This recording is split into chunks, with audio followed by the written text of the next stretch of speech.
Book 21, un espacio para el diseño, la tecnología y la producción de América Latina, la sociedad civil como protagonista de un futuro posible y vos como actor cultural del cambio. Agenda Book 21, el magazine de Aladi, con la conducción de Cristina Amalia López y Paolo Bergomi. Agenda Book 21, un punto de encuentro todos los viernes de 18 a 19 horas por On Radio, la emisora donde vos estás. Buenas tardes, queridos amigos. Una vez más, otro viernes con ustedes, con gran placer, con muchas cosas para contarles, con novedades, con convocatorias, con descubrimientos. Qué importante que es descubrir cosas, encontrar cosas, ponerlas al fresco, como se dice, sacarlas del freezer del tiempo y compartirlas con todos ustedes, o las actividades que sucedieron en la semana, o las que van a suceder posiblemente en las próximas, o las que nunca sucederán, porque de esto se trata. Ayer, hoy y mañana. Había una película italiana muy linda, Ieri, oggi, domani. Así que bueno, aquí estamos y en primera instancia, por supuesto, ya que Cristina no está con nosotros físicamente, está desde lejos, desde la península ibérica, nos está mandando sus saludos y sus recuerdos y su voz y su aspecto tan amable, tan saludable y tan motivador de las cosas. Adelante con ella. Aquí está.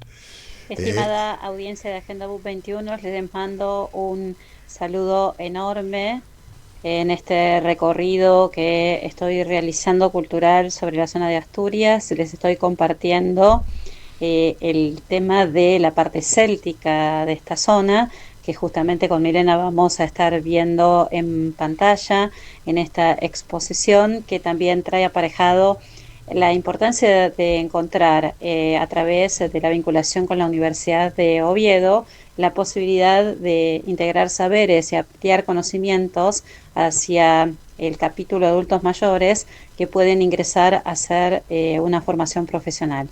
A eso también se suma el valorar los artistas asturianos en las distintas exposiciones, y para cuestión grata de lo que significa el trabajo del cómic, que cuenta con nuestro sello de respaldo institucional, en la biblioteca de la Sociedad de Cultura, de la Casa de la Cultura y el Ministerio de Educación, una de las sorpresas grandes es descubrir la importancia del audiovisual y sobre todo el contenido que no aparece como literatura inglesa en primer lugar, sino como cómic. Así que vemos también este cambio de tecnología y bueno, informar también de que en el día de hoy estuve participando de manera virtual en el coloquio de investigadores del diseño y pudimos descubrir estos campos interesantes que abre la inteligencia artificial, y uno de los aportes en esta investigación es justamente analizar los sesgos y cómo a través de nuestros prompts podemos generar contenido que sea inclusivo, que permita volver a estudiar algunos conceptos que no solamente se han tomado de una manera parcial, sino incorporando a las comunidades para que la visibilización de sus actividades, de su cultura, del idioma, de sus tradiciones, de sus ceremoniales, forme parte del colectivo de acciones que nos hacen humanos. Así que les mando un abrazo enorme y buen programa. Cariños. Gracias, Cris, siempre es apreciado. Y después cuando llegues de vuelta, cuando regreses, nos vas a dar una visión fuertemente amplia y detallada de todo tu recorrido por España, que ha cubierto muchísimos espacios y de gran interés y de gran valor artístico, patrimonial y también académico. Así que bueno, con tu permiso arrancamos con las actividades entonces que hemos tenido, y estamos viendo la primera, que es el domingo que estuvimos la vida de Clarín Cliff, ¿sí? Una ceramista realmente notable de los años 30, inglesa, que nos dio en la película siguiente ahí está, muchos la reconocerán a través de estas imágenes. Cliff nació, ahí está en una escena de la película, ella a escondidas, trabajando prácticamente como aprendiz muy joven en la planta de cerámica de Wilkinson, a escondidas de los demás hombres que la veían con recelo. Hace sus pruebas y sus ensayos hasta que la vida le da una oportunidad de poder mostrarse, no fácilmente, mostrar acá hay un saludo de nuestro director en jefe que nos saluda, que mostró su creatividad a través de una propuesta en tiempo de crisis de la empresa casi a punto de quebrar. Ella arremete contra los viejos paradigmas, contra las mentes cerradas, por así decir, y tan estructuradas de esa manufactura inglesa de los años 30, y arremete con una propuesta innovadora en cuanto al manejo de los colores y las formas, esta historia de recuperar las piezas falladas, cubriéndolas con el esmalte y generando una pieza absolutamente innovadora en cuanto a color y diseño, que creó todo un movimiento y una época muy importante, y un renacer, por supuesto, una recuperación de la industria que perduró hasta los años 70 prácticamente, ¿no? La película que vimos en Proa junto con Beatriz, ella fue a ver la película con su propia guía de Cliff, porque ella es una admiradora. Aquí me lo traje al libro, antes se mostró la tapa, y realmente es espectacular, es apasionante hojearlo. Están absolutamente todas las obras de Cliff en el libro, y fue una maestra para la época, ¿no? Y digamos, como que estamos con el libro, sí, señores, no es para mostrarlo, por decir lo tenemos, sino para aseverar justamente que lo disfrutamos.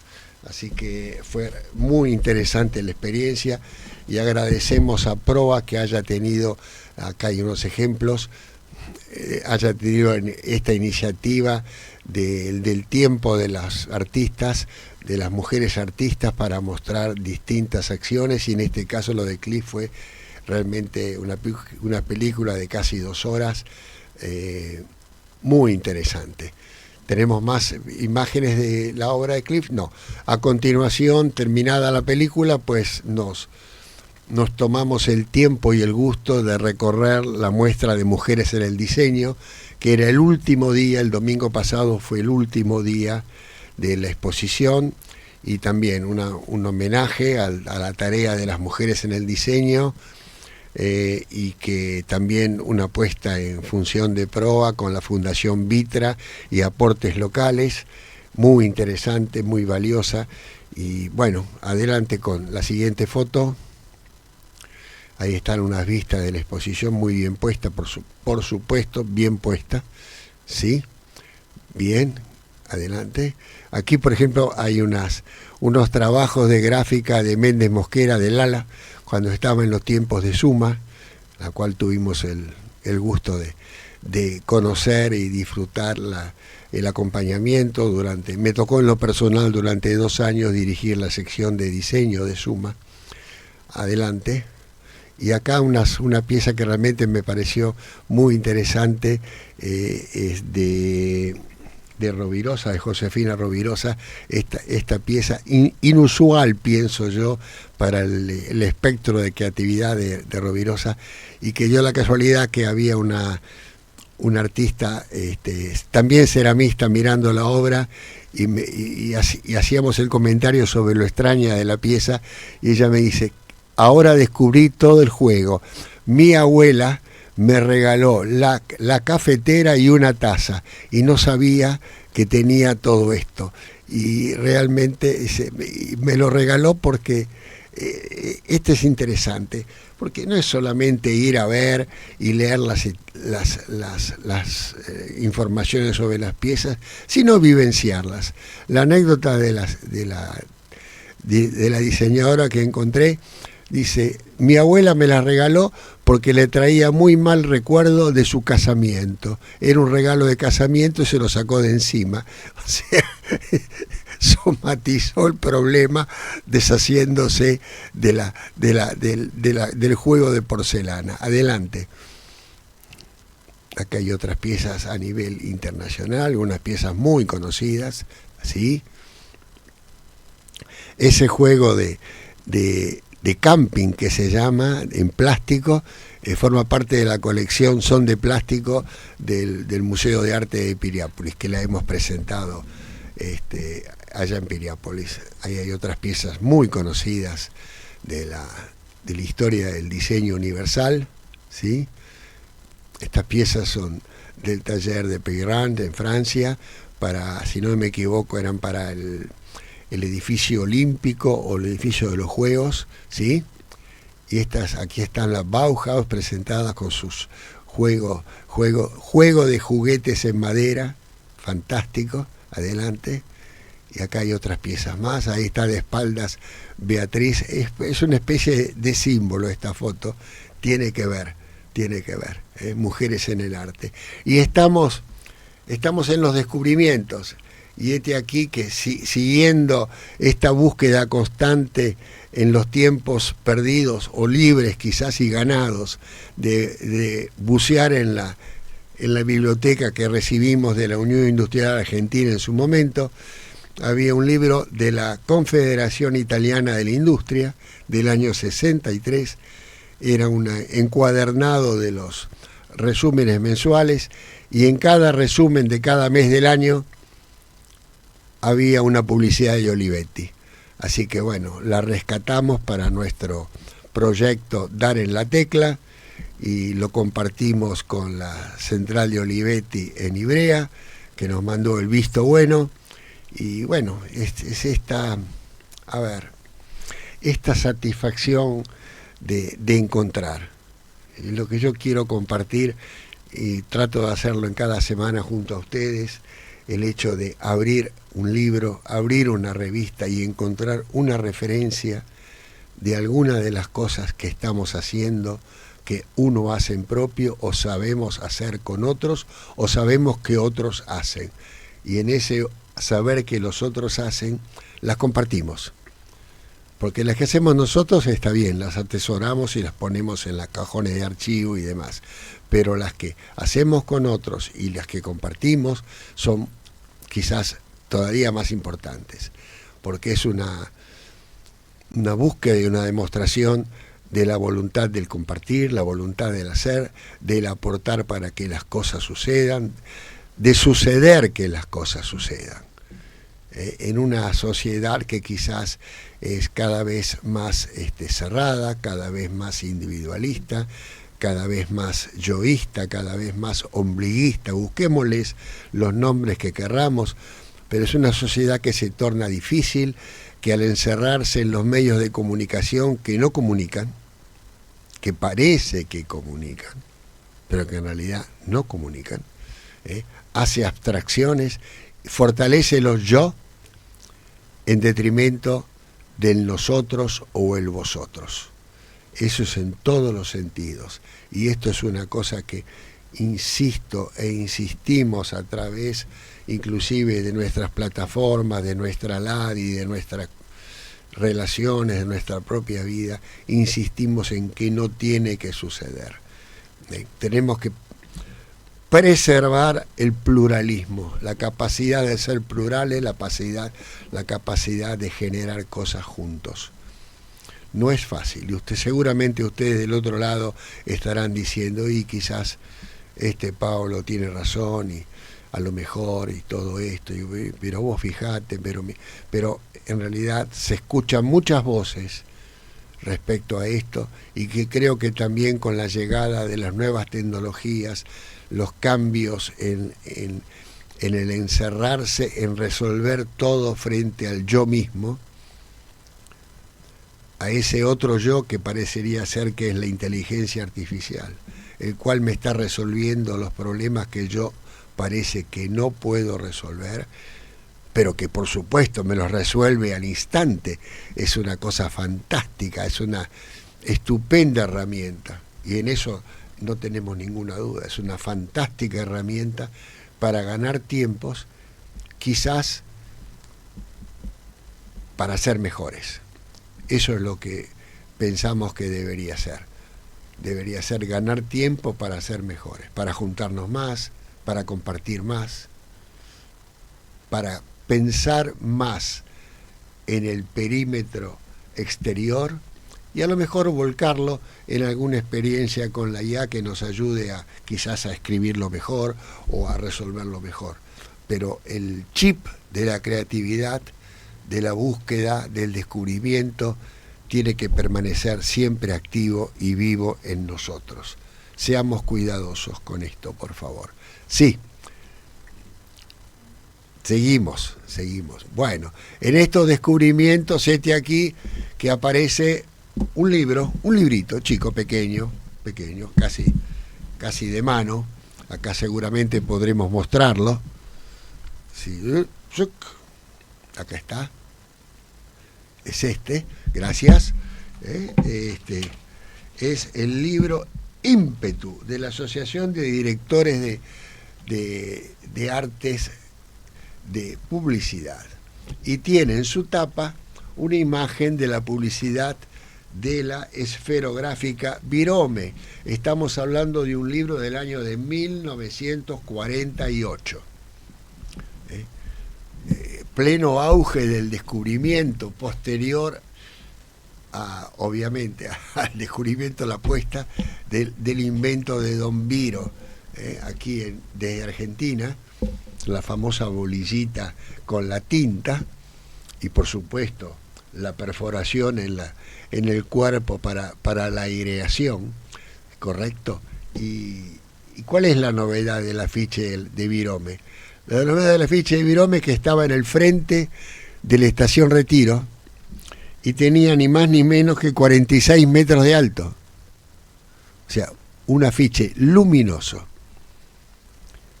de 46 metros de alto y que pesaba 31 toneladas.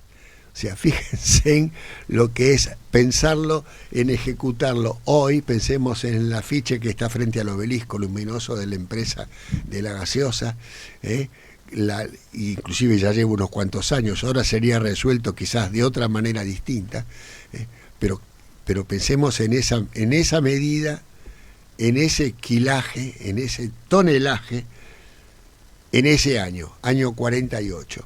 Se decía en aquel momento que era el afiche luminoso, sino uno de los más grandes de toda América Latina. Fantástico.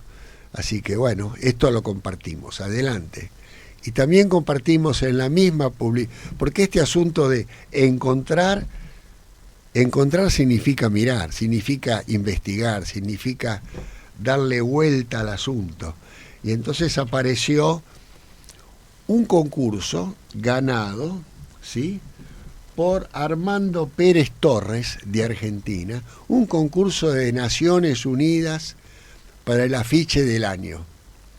Y este afiche del año que hace mención justamente en aquel momento, miren la actualidad que tiene, Pax, paz, en América Latina, paz, decía.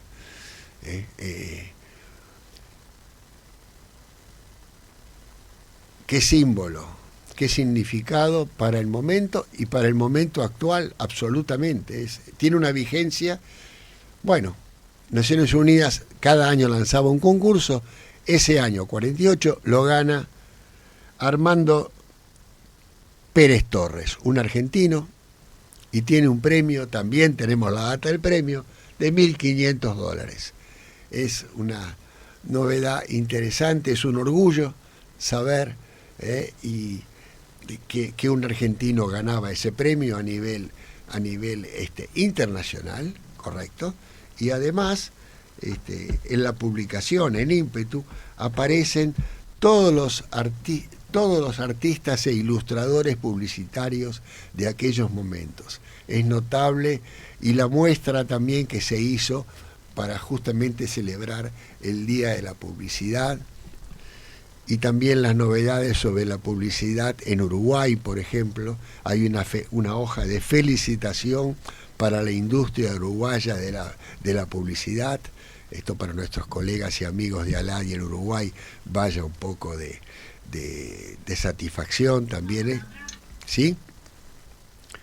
Aquí estamos. Esta es la entrega, la celebración con Pérez Torres de haber ganado el premio justamente de Naciones Unidas.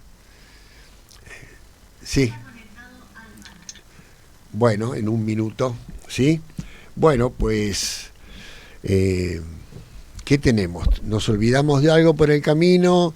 Esto es de Cristina, su presentación y su selección de su ponencia en las jornadas de Palermo, valiosísima. Siempre ella está participando y aportando unas visiones innovadoras, enriquecedoras en las mesas de discusión, ¿sí?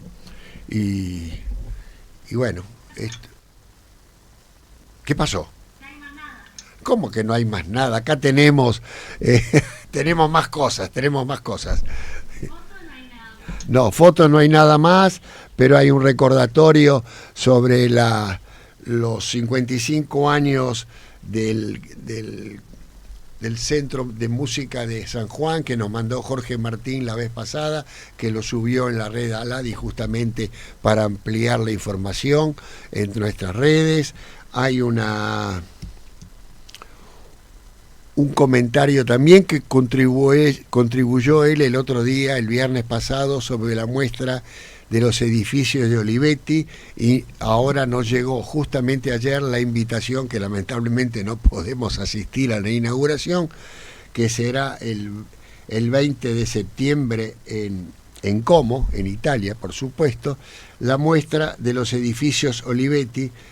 La envió la red Musei Design de Italia bajo el nombre de Architetture Olivettiane. Así que todo esto hace al conjunto de las múltiples actividades y también de la preparación que estamos haciendo para el gran congreso, 25º Congreso Aladi en Ciudad de México. Nuestra querida Alma Elisa está trabajando a brazo partido para la organización, ya nos mandó el programa, nos mandó inclusive la sugerencia de hotelería para poder ir viendo y apurando el trámite con las ponencias. Ya tenemos varias ponencias enviadas, tenemos la certificación, estamos muy, muy agradecidos por lo que están trabajando, así que hay una actividad muy interesante también desde Paraguay, que está trabajando Luis Sorgentin en colaboración con Ana Paula en esto. Y bueno, pues vamos adelante y recibimos al doctor arquitecto Alban Martínez Gueiró. Hola Alban, ¿cómo estás? Hola Paolo, ¿qué tal? ¿Cómo estás? Encantado de saludarte. Muy bien, muchísimas gracias por haberte hecho un espacio entre tus múltiples acciones para estar con nosotros. Cuéntanos, ¿cómo va la cosa por Paraguay? Todo muy bien, trabajando mucho también. El modo del agradecido soy yo, de poder compartir siempre con Aladi las experiencias y las vivencias, ¿verdad? Todo bien, estamos en este momento en un periodo de vacaciones de invierno desde el punto de vista académico, pero trabajando mucho siempre. Como sabes, yo además de la docencia, también trabajo como crítico de arte y como curador, entonces van surgiendo los proyectos. Muy bien, bueno, pero has estado curando una cantidad de muestras o preparando una cantidad de muestras que nos has hecho llegar en las redes, y hay una muestra última en el Museo del Barro, un lugar tan interesante. Cuéntanos un poco sobre eso, por favor. Sí, en realidad fue la presentación de un libro que a mí me emocionó mucho. Es un libro que se titula Hechizo Natal, y que como subtítulo lleva Una mirada sobre el arte correntino contemporáneo. Este libro fue llevado adelante por Carlos Lescano, que es un gestor cultural y periodista de Corrientes, y Fernanda Tocalino, que es también gestora cultural y una gran curadora de arte, ¿verdad? El libro surgió como muchos de los proyectos que solemos hablar a veces en Aladi, surge de la amistad, de compartir todas las mañanas unos viajes que ellos hacían desde un pueblo de Corrientes hasta Corrientes. Y en ese trayecto, Fernanda le comentaba a Carlos sobre los nuevos artistas que iban surgiendo en Corrientes.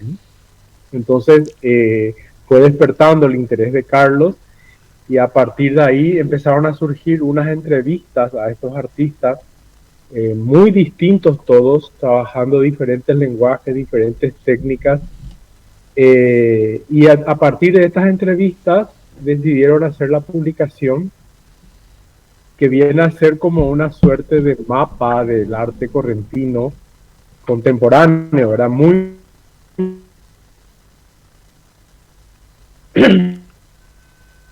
¿verdad? Y bueno, entonces la publicación se hizo en Buenos Aires por la editorial Parver, y bueno, tuvo el apoyo, creo que del gobierno de Corrientes, de la sección cultural.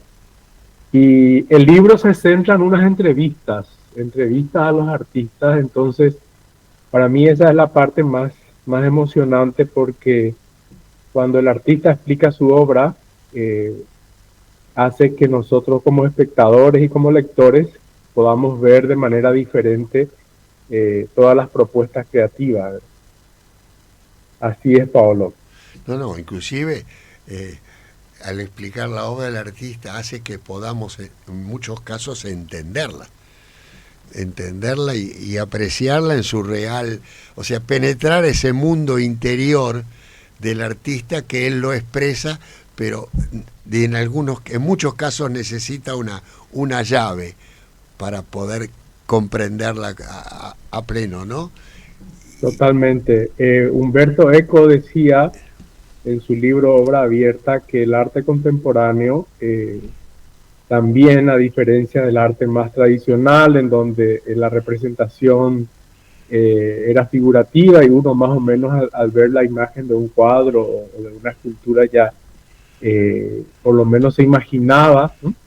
Y Humberto Eco dice que el arte contemporáneo exige que uno tenga mayor conocimiento también de las intenciones del artista, ¿verdad? Porque eso ayuda a que uno se pueda aproximar, ¿no?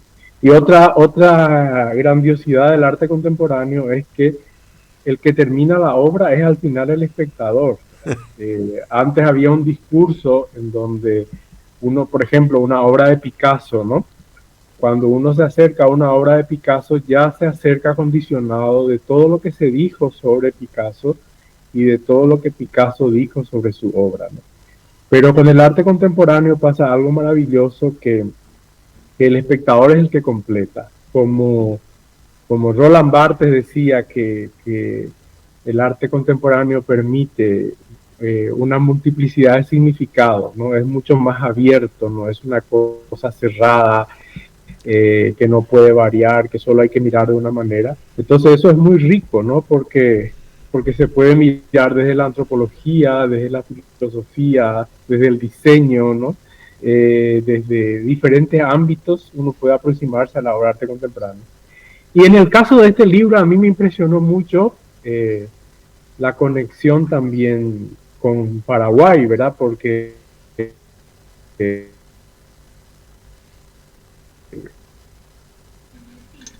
hay muchos aspectos, ¿no?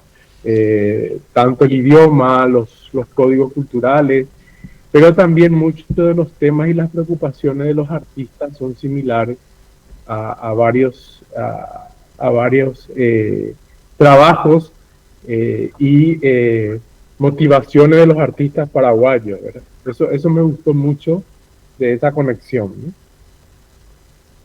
Ya, estabas diciendo esto sobre la necesaria conocimiento de quién es y qué piensa y qué hace el artista para poder comprender la obra, y estaba justamente esta mañana mirando un libro de Duchamp, con los famosos mingitorios y todo lo demás, y pensaba en el escándalo del momento y los sucesivos también, y cómo se produce esa fractura que de alguna manera no, creo que es absolutamente beneficiosa, refrescante, es una puerta, una tormenta que llega y te da vuelta y dice, ¿qué pasa acá? ¿Qué es esto?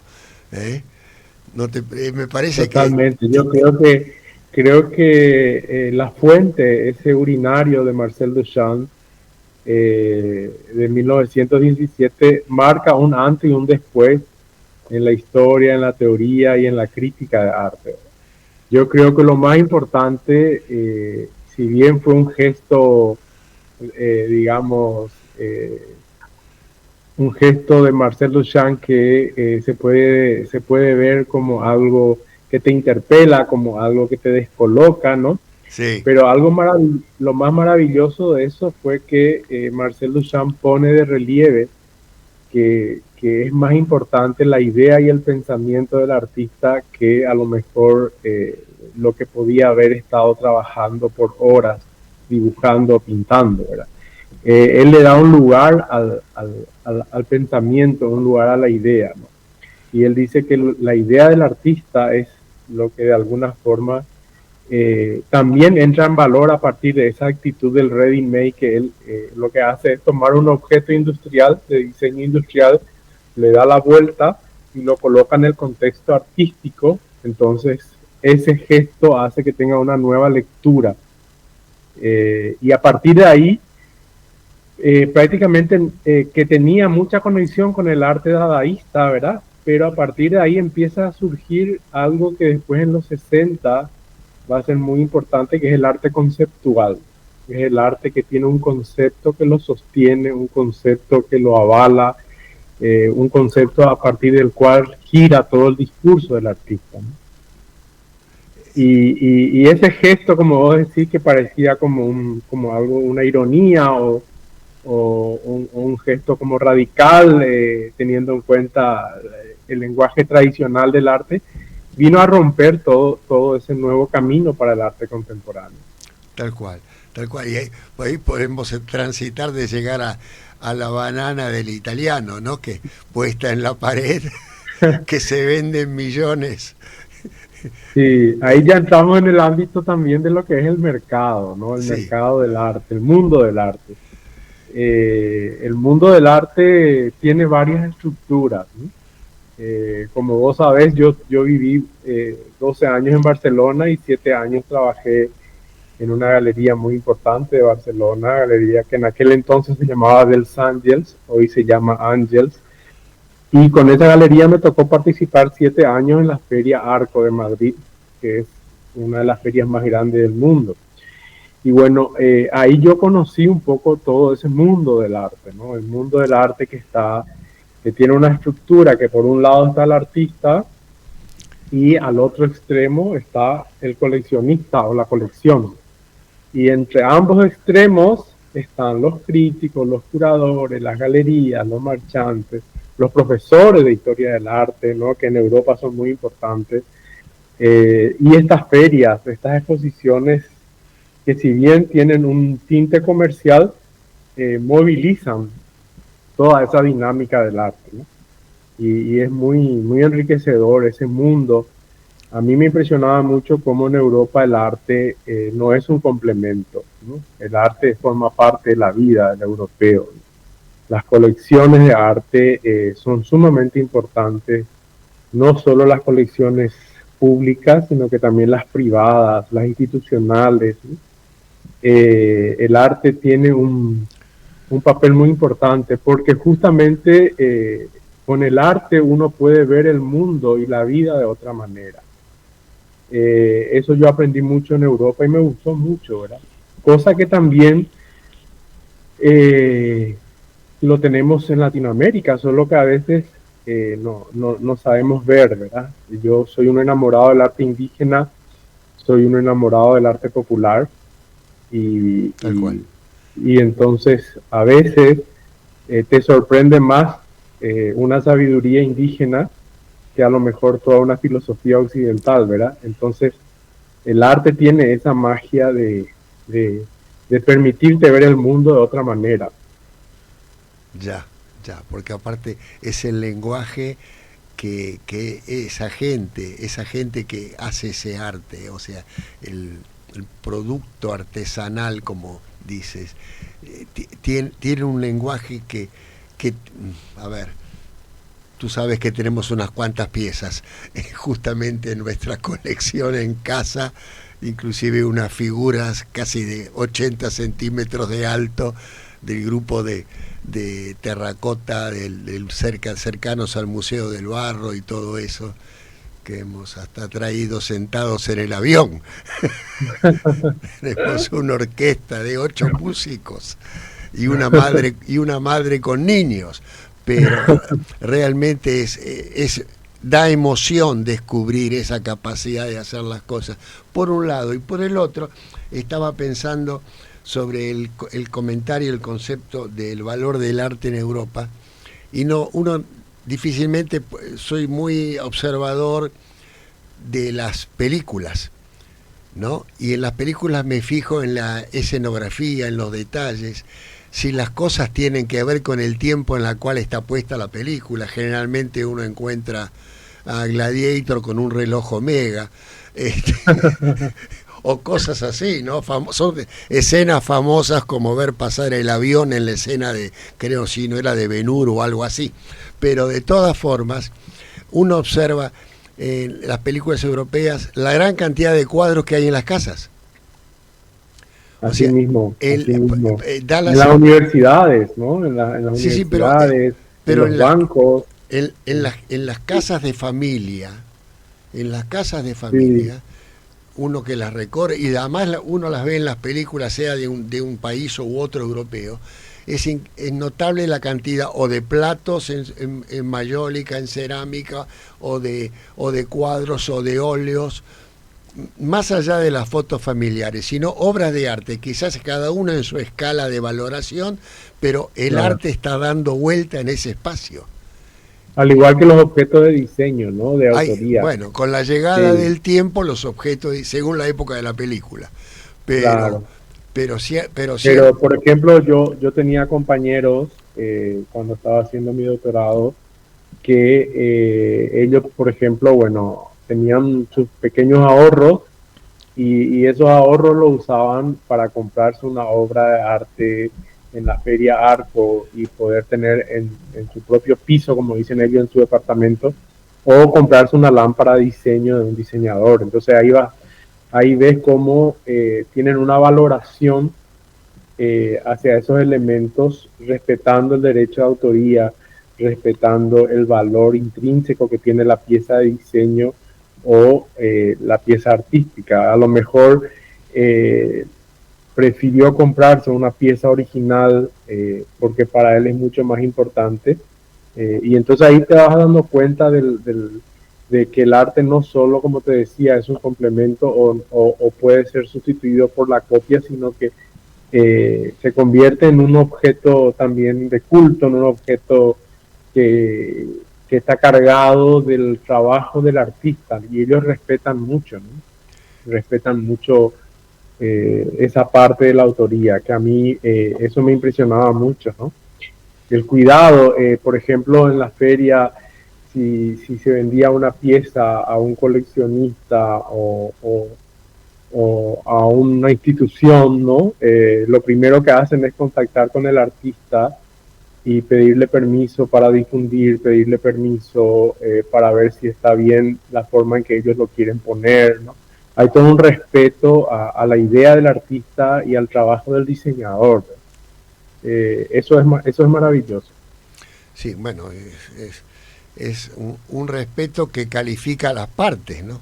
califica al comprador porque le da también su soporte, lo que compró está respaldado por el autor, y además este respeto que tú dices hacia el autor por su autoría de obra.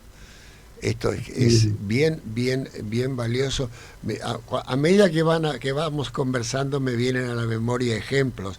Cada vez que voy a Milán, a lo de mi amigo Martinetti, nuestro corresponsal en Milán, él sigue manteniendo su gran sillón en ángulo de B&B desde hace 30 años que lo tiene, y lo ya ha hecho retapizar porque es una pieza heroica. Es una pieza que contiene al grupo en color rojo, el mismo color siempre, y bueno, y uno se puede dormir sobre ese sillón, pero es un B&B, tiene esta característica, ¿no? Claro, claro. Igual yo recuerdo cuando como te había comentado, en el 2019, cuando fui becado por el gobierno alemán por los 100 años de la Bauhaus, a mí me impresionó ver los originales de Marian Brandt, las teteras originales que ella hacía en el taller de la Bauhaus, ¿no? Que eran los prototipos para después producir de manera industrial, ¿no? Y ellos, o sea, las autoridades del museo, los curadores, los que estaban encargados de las diferentes muestras, porque se hicieron 3 exposiciones muy grandes en los 2 nuevos museos que están en Weimar y en Dessau, que eran los 2 primeros lugares de la Bauhaus, y después el de Berlín, ¿verdad? Y en los 3 lugares hicieron unas exposiciones gigantescas para conmemorar los 100 años de la Bauhaus, que bueno, como todos sabemos, revolucionó el mundo del diseño hasta hoy, ¿verdad? Pero a mí me fascinó cómo la pieza original hecha en la escuela, sobre todo tenía mucha carga simbólica porque era la primera vez que una mujer, ¿no?, trabajaba en un taller de metal y se convierte después en la directora del taller de metal, cosa que también al inicio no le querían solamente permitir a las mujeres trabajar en el taller de textiles. Ella se puso en contra, se aventuró. Exactamente, y llegó a ser la jefa del taller de metal, que hizo unos objetos preciosos, unas lámparas preciosas, ¿no? Pero esas teteras para los curadores tenían un valor simbólico muy fuerte, porque para hacerle desistir a ella del taller del metal, los profesores le decían que tenían que tallar el metal de manera perfecta, cosa que lo hacían para que la mujer se desanime, ¿no? Porque era un trabajo pesado, duro, ¿no?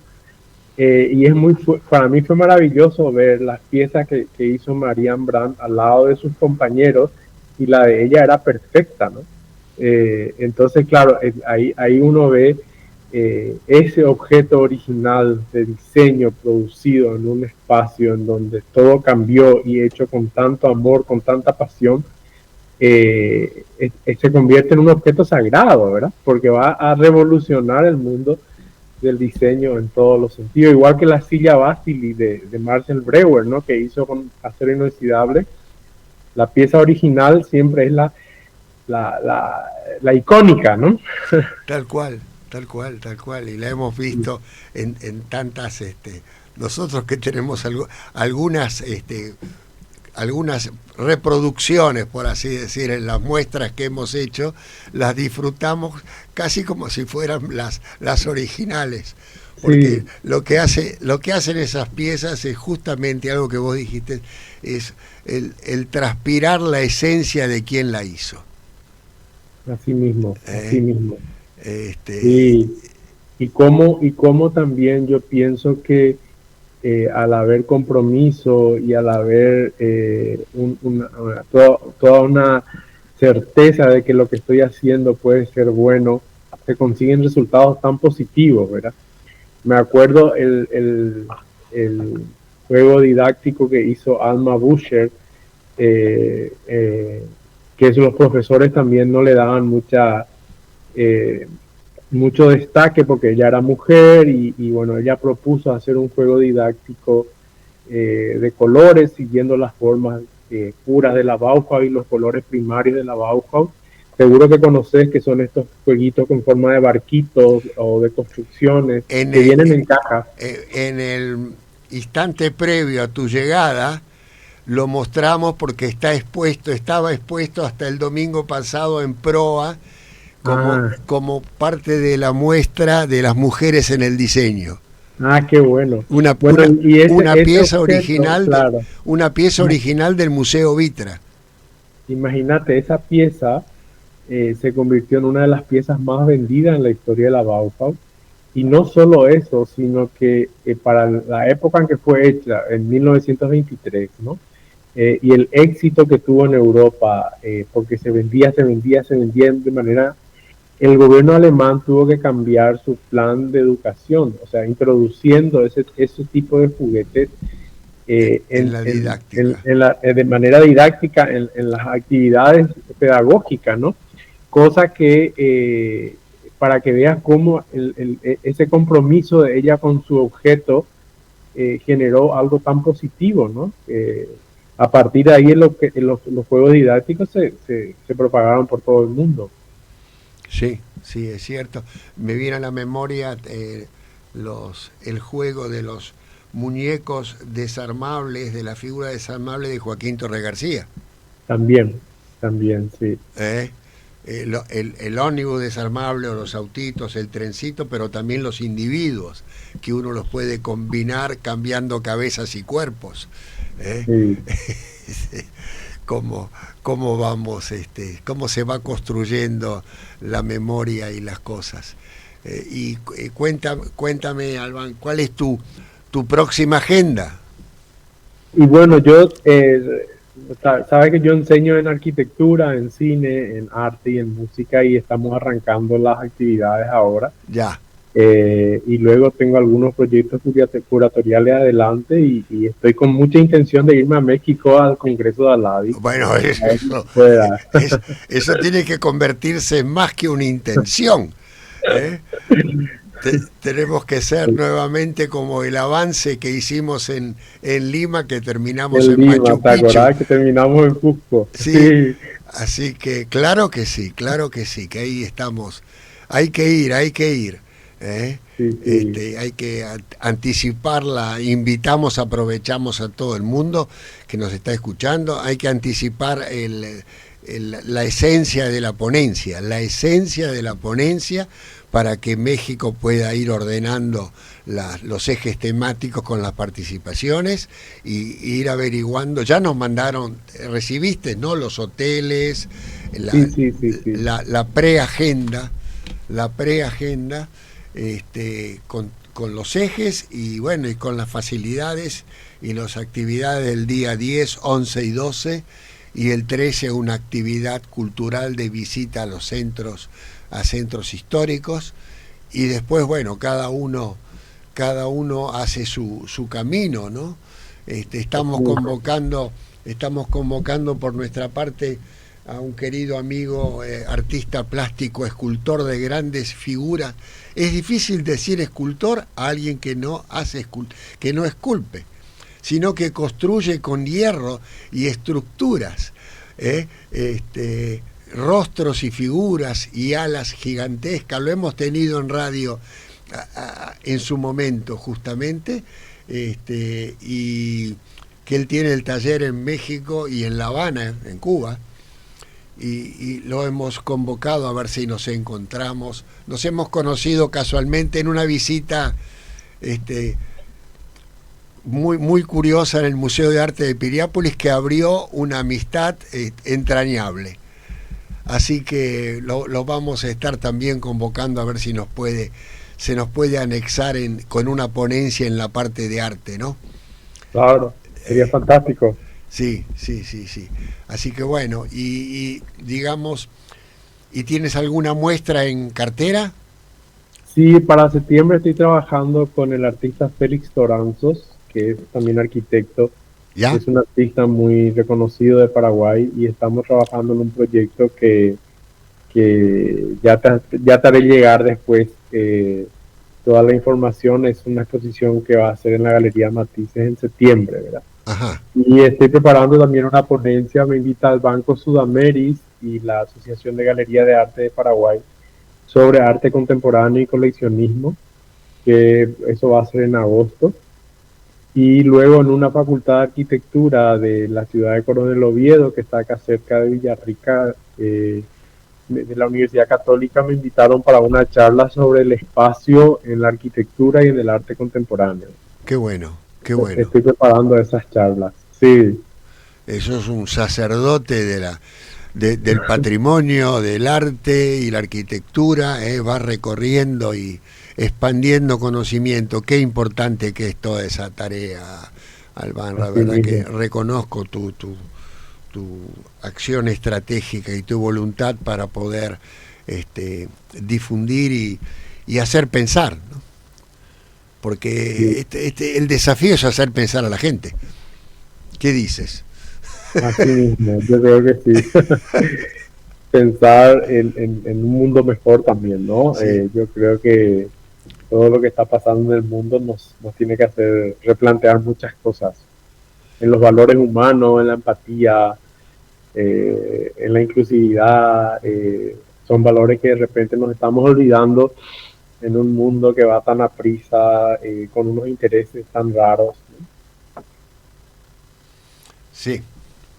Sí, sí. Yo te podría pedir un raconto sobre, porque yo quedé muy prendado y de hecho me traje unos póster también y unas piezas que también de barro, por así decir, de la visita al Museo del Barro.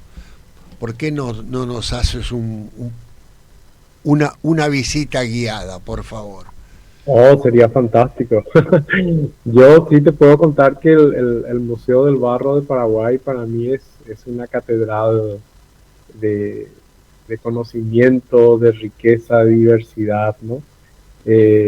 A nivel mundial es un ejemplo, porque justamente desde sus inicios, cuando Ticio Escobar hace el guión curatorial del museo, cuando Carlos Colomino, Osvaldo Salerno llevaban el Museo de San Lorenzo al espacio donde está ahora en Asunción, en Isla de Francia, el guión curatorial del museo prácticamente pone al mismo nivel el arte contemporáneo o erudito, ¿no? El arte popular y el arte indígena.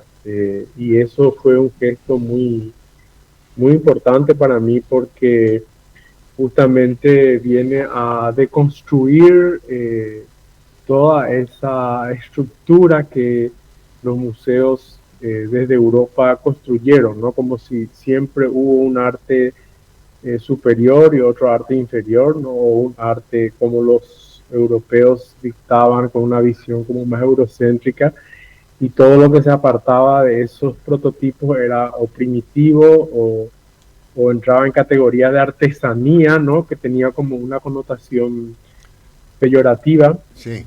Yo creo que ese guión del Museo del Barro lo que hace es justamente demostrar que no hay una cultura superior a otra, sino que diferente, ¿verdad? Y a veces lo que se juzga con códigos ajenos a esa cultura es lo que te hace daño, ¿no? Porque le estás poniendo una categoría a algo que realmente no conoces. Y a mí me impresionó mucho conocer a muchas parcialidades indígenas del Paraguay, a muchos artistas indígenas, y conocer un poco sus códigos culturales, ¿no? Hay tanta sabiduría, tanto conocimiento en lo que ellos realizan, que para ellos luego el concepto de arte es distinto, no es el concepto de arte que nosotros manejamos, ¿no? Todo lo que ellos hacen tiene una función simbólica, mítica, forma parte de su vida, ¿no? Y lo mismo pasa con los artesanos, los artistas, yo le llamo los artistas populares, ¿no? Uh-huh. Y en el caso de la cerámica, sí, yo soy un enamorado. Acá tengo una colección arriba. Hay ceramistas muy, muy buenas ahora en Paraguay. Una de ellas es Julia Isidres, que estuvo en la Bienal de Venecia, en un pabellón invitada por el curador Adriano Pedrosa de Brasil. Julia Isidres expuso en Nueva York, expuso en San Paulo,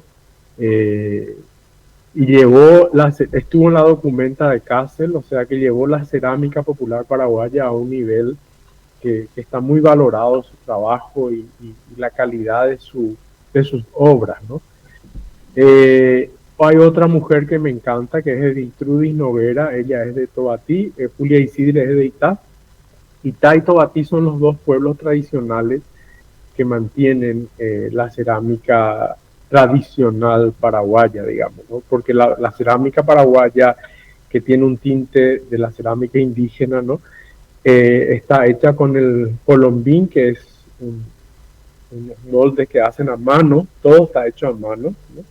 Van haciendo estas piezas y van creando estas figuras, como vos conocés, que son enormes y que son maravillosas, ¿verdad? Y justamente el tipo de arcilla y la técnica difieren un poco entre las mujeres de la colonia 21 de julio de Tobatí y las de Itá, que son los dos lugares principales. Hay cerámica en varios otros lugares, pero las que más se destacan son esas dos. Y el Museo del Barro empezó coleccionando cerámica, por eso lleva ese título de Museo del Barro. Y luego todo lo que implica el barro, ¿no? El barro tiene un valor simbólico muy, muy, muy grande. Siempre estuvo ligado a ese mundo, generalmente de las mujeres, pero hoy hay hombres también que trabajan con cerámica, inclusive hay artistas contemporáneos que hicieron talleres con estas mujeres que te comenté, y que hacen unas piezas maravillosas, ¿verdad? Yo creo que la cerámica tiene un sitio muy importante en Paraguay, y no solo desde el punto de vista de la utilidad, que todavía se siguen haciendo cántaros, piezas, fuentes que tienen un carácter utilitario, sino que también por toda la fuerza simbólica y estética que tienen estas piezas, ¿no? Qué bien. Fue apasionante la visita, aparte también por la puesta en orden, la puesta en vista de los trabajos, las salas, también tenían un clima y una forma muy particular y muy buena, muy, muy apropiada de hacerlo, muy apreciado todo esto, ¿no? Me surgían las ganas de mandar una nota a la directoría del museo para invitarlos a incorporarse a la red ALADI de museos. Sería un bien interesante que tenerlos en nuestra posibilidad de acceso. Así que bueno, estimadísimo, queridísimo y apreciadísimo Albán, muchísimas gracias por tu visita, por abrirnos la ventana fresca del arte, con tus comentarios y tus acciones. Y bueno, estamos en la fila del aeropuerto para México. Sí, ya te estaré llamando para consultarte algunas cosas. ¿Cómo no? Con todo gusto, ahí estamos, con algunos problemas en la casilla de Presidencia ALADI, que estamos penando con eso hace varios días, pero tienes otros correos que ya estamos en contacto. Así perfecto. Que, Albán, bueno, un gran abrazo. Gracias, el agradecido soy yo, siempre es un placer conversar contigo. Sabes que te aprecio y te respeto muchísimo, sos una persona maravillosa y estás llevando el diseño a latinoamericano a un nivel muy lindo, que también te agradezco por todo lo que haces, por todo tu esfuerzo, y todo mi cariño a Beatriz también, a quien también le adoro, y le mando todo lo mejor acá desde Paraguay. Ya sabes que son bienvenidos aquí. Y yo sé que yo también les debo una visita a Piriápolis. Sí, señor, o a Buenos Aires, a Buenos Aires también, a Buenos Aires también. Este año no me pude ir. Sí. Así que bueno, en estos compromisos de visitas recíprocas nos damos un abrazo a través de la radio, y bueno, un hasta pronto y gracias. Un abrazo. Un abrazo y gracias, y saludo a todos tus oyentes. Muchísimas gracias a ti.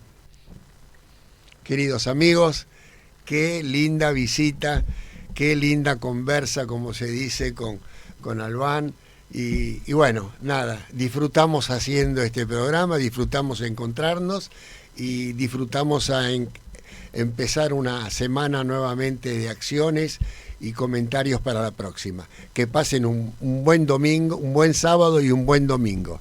Gracias por todo. Hasta pronto, donde vos estás.